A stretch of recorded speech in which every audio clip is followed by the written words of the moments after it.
अयोध्येत श्रीराम आणि सीतामाई यांचे आगमन झाले आहे। परंतु सीतामाईच्या मनात जे सुरू आहे त्याने मच्छिंद्र तुझ्या आयुष्यात मोठं वादळ सुरू होणार आहे हे निश्चित आहे। अलख निरंजन अलख निरंजन अलख निरंजन हो अलख निरंजन अलख निरंजन अलख निरंजन हो अलख निरंजन। दासी, माझ्यासाठी काही संदेश आहे का? नाही देवी, परंतु कोणता संदेश येणार होता? प्रधानजी कर्वे स्त्री राज्यात मैनावतीसाठी जो संदेश पाठवला होता त्याचे उत्तर आले नाही। आणि हनुमंतराय स्त्री राज्यात पोहोचले का हा संदेश देखील आला नाही।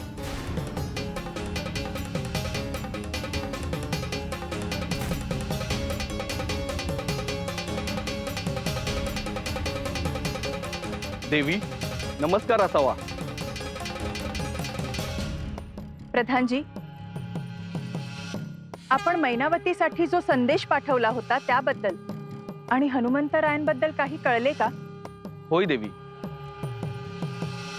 आपण मैनावती देवींना हनुमंतरायांबद्दल कळवले आहेच।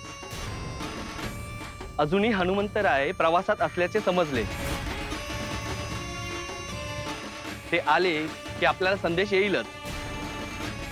ठीक आहे, मैनावतीकडून जो संदेश येईल तो मला मिळेल याची व्यवस्था करा। होय देवी, जशी आपली आज्ञा।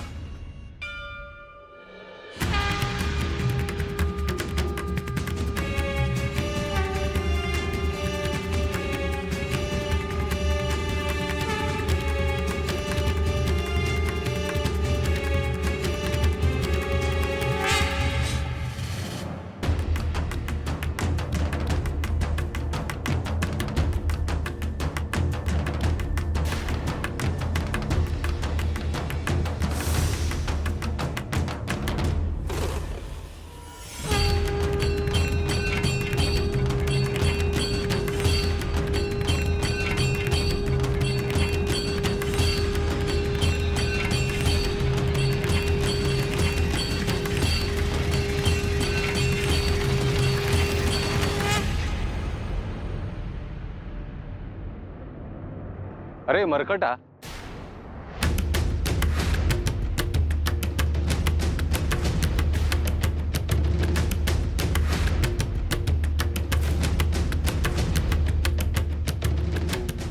या अरण्यात तू असा वेश नेसून काय करतो आहेस?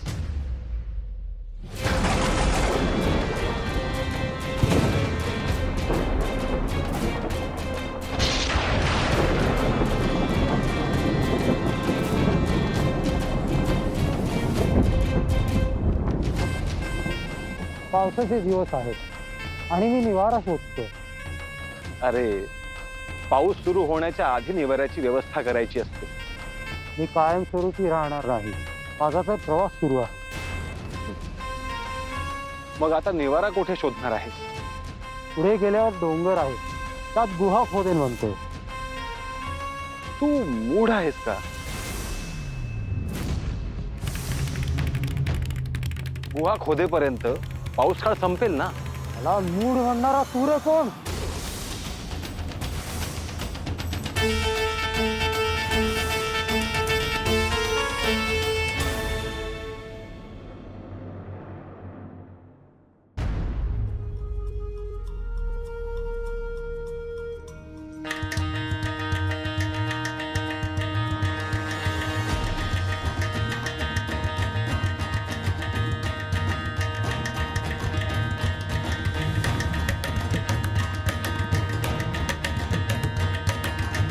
प्रभू,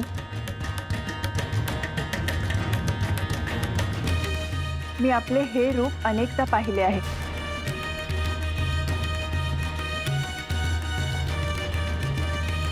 आपण ज्या वेळेस असे ध्यानस्थ बसता त्यावेळेस निश्चितच काहीतरी घडलेले असते।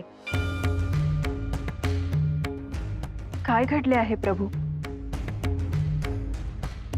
सीते, तुला जे वाटते आहे तसे काहीच नाही।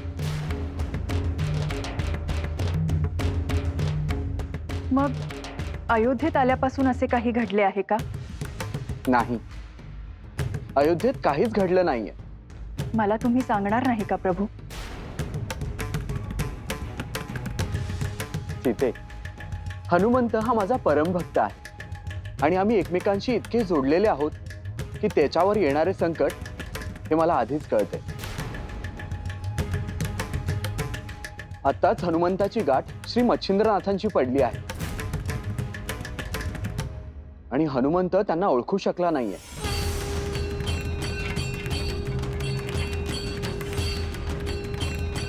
त्यामुळे हनुमंतावर संकट ओढावू शकते.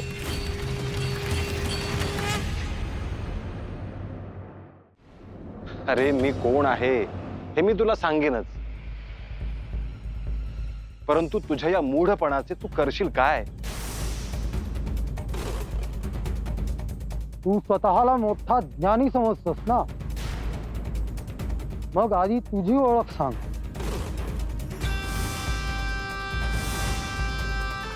तुझ्यासारख्या मरकटाला ओळख देण्याची मला काय आवश्यकता आहे? हा, तुला स्वतःची ओळख देण्यात कमीपणा वाटतोय तर?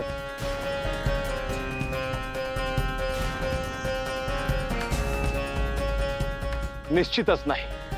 मग तुझं नाव काय? मी मच्छिंद्रनाथ.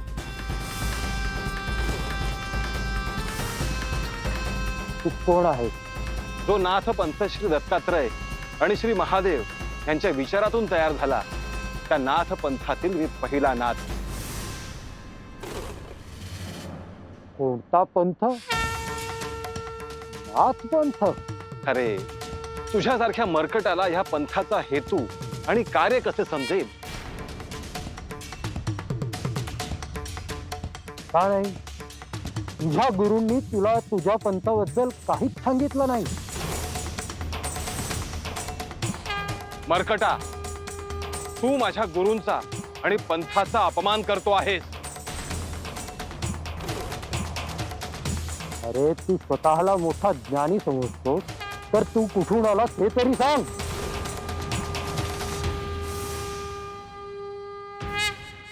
आपण हनुमंताला काही संदेश पाठवू शकणार नाही का? नाही, हनुमंताने मच्छिंद्रनाथांचे स्वरूप ओळखणे आवश्यक आहे. सीते, पुढच्या घटनांची नांदी इथूनच सुरू होते. आता हनुमंतावर संकट आहे, परंतु या प्रसंगानंतर मच्छिंद्रनाथांवर संकट ओढावणार हे निश्चित. मी जो निर्णय घेतला आहे तो चुकीचा तर नाही ना प्रभू? निश्चितच नाही. हे सगळं श्री महादेव आणि श्री दत्त महाराजांच्या योजनेनुसारच घडते आहे.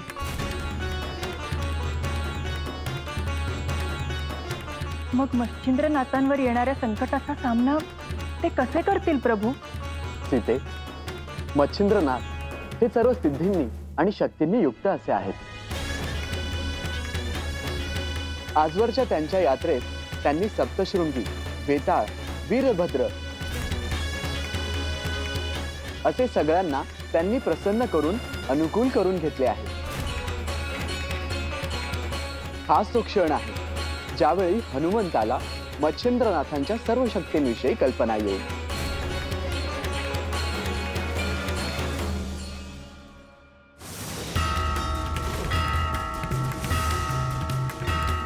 मी कामिक आणि शारदवता यांच्या घरी वाढलो आणि श्री दत्त महाराज यांच्या आदेशानुसार माझ्या पंथाचे कार्य मी करतो आहे.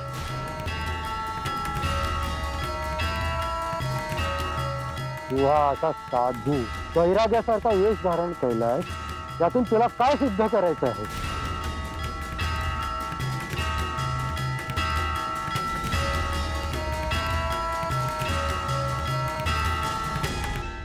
माझा जो वेश आहे त्याचा हेतू तुझ्यासारख्या मरकटाला काय समजेल? परंतु एक ध्यानात असू दे, मला दत्ती म्हणतात. सती, तू तर अगदी सामान्य दिसतोय. मला सामान्य म्हणून तू मूढ आहेस हेच तू वारंवार सिद्ध करत आहेस. सती म्हणजे काय हे तरी तुला ठाऊक आहे ना? अरे मरकटा, माझ्यातले असामान्य सामर्थ्य आणि शौर्य पाहून लोक मला सती म्हणतात.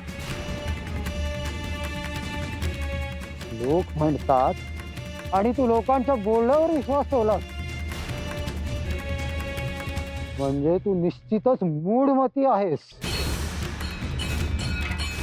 अरे मूढा, तू आवेशात काय बोलतो आहेस ह्याची तुला कल्पना नाही. वेळीच तू तुझे हे बोलणे थांबव. स्वतःला सती म्हणणाऱ्या तुला एक गोष्ट सांगायची आहे. अरे मूढ, तू रे मला काय सांगणार? आजपर्यंत आम्ही फक्त हनुमंत नावाच्या जतीलाच ओळखतो आणि तू आता एक नवीनच जती कुठून आला आहे? नवीन? अरे श्री दत्त महाराज आणि श्री महादेव यांनी मला अनेकविध शस्त्र आणि अस्त्र दिली आहेत आणि ती सगळी मला अवगत देखील आहेत. परंतु तुझ्यासारख्या मरकटाला हे कसे समजेल? अरे पामरा, मी हनुमंताच्या शेजारी राहत होतो त्यामुळे त्याच्यामधला 1000 गुण माझ्यातही आला आहे. आता तू बघ, तुला माझे मी सामर्थ्य दाखवतो.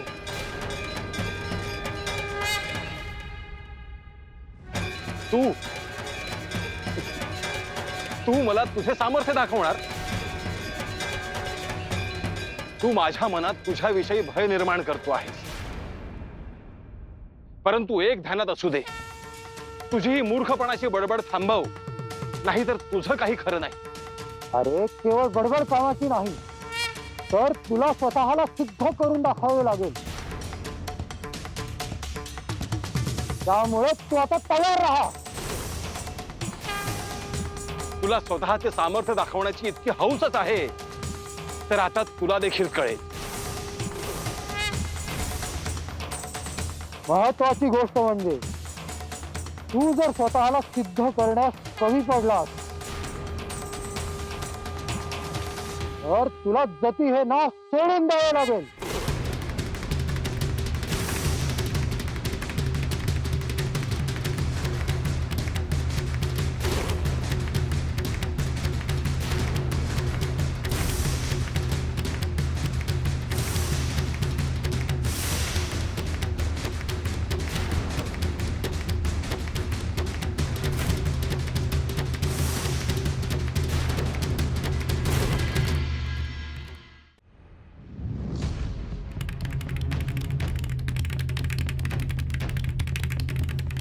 सीते, आता दोघांमध्ये युद्धाला सुरुवात झाली आहे.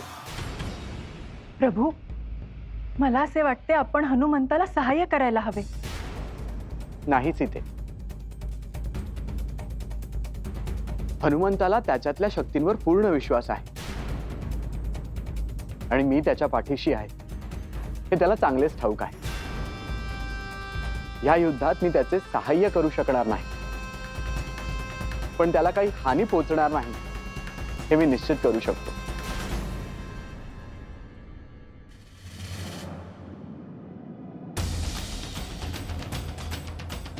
अरे पामरा,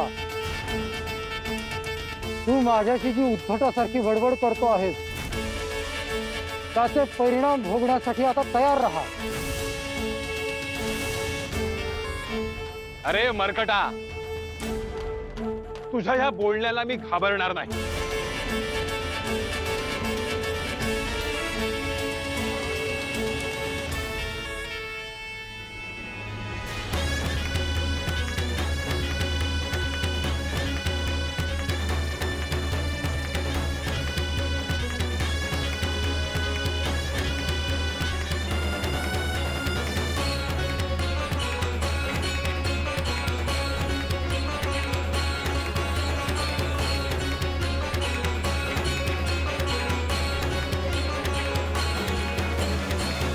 आता तुझा मृत्यू निश्चित आहे.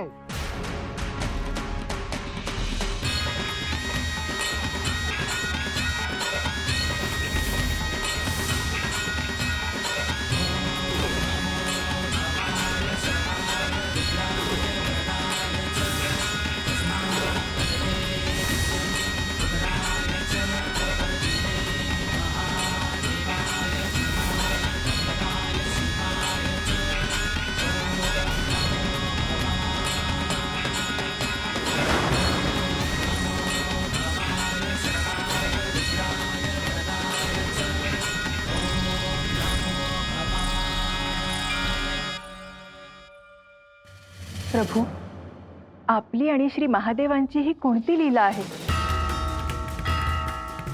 ह्या क्षणी मला काहीही समजत नाही आहे. फक्त हनुमंताची काळजी वाटते आहे.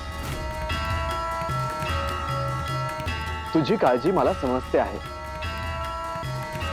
परंतु हनुमंताला या युद्धाला सामोरे जावेच लागणार आहे आणि त्याला अशा शक्तींना सामोरे जावे लागणार आहे ज्याची त्याला कल्पना नाही. माझी इतकीच इच्छा आहे प्रभू की हनुमंत स्त्री राज्यात सुखरूप पोहोचावा. होय, तसेच घडेल. यानंतरच्या प्रवासात हनुमंत स्त्री राज्यात जाईल असे नियोजन मी निश्चितच करेन.